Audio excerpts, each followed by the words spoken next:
वफाकी वज़ीर दाखिला मोहसिन नकवी का कैडेट कॉलेज वाना का दौरा। खारजियों का हमला नाकाम बनाने वाले जवानों को ज़बरदस्त खिराज तहसीन पेश किया।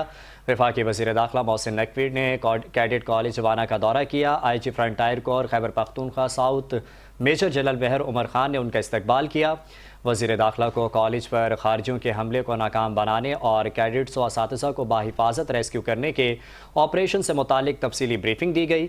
वज़ीर दाखिला ने पाक फ़ौज और FC के उन अफसरों और जवानों से मुलाकात की जिन्होंने ख़तरनाक हमले को बरवक्त कार्रवाई करते हुए नाकाम बनाया। मोहसिन नकवी ने उनकी जुर्रत, बहादुरी और पेशा वराना महारत को ज़बरदस्त अल्फाज में खिराज तहसीन पेश किया। मोहसिन नकवी ने कैडेट कॉलेज वाना के तलबा और असातिज़ा से भी मुलाकात की और उनके हौसले, साबित कदमी और बहादुरी की तारीफ़ की। उनका कहना था, ये असल में दहशत गर्द भी नहीं, ये दरिंदे हैं जिनका इंसानियत से कोई ताल्लुक़ नहीं। इनके मुताबिक दुश्मन सानिया APS जैसी कार्रवाई करना चाहता था, लेकिन बहादुर जवानों ने हमला नाकाम बनाकर खारजियों को जहन्नम वासिल कर दिया।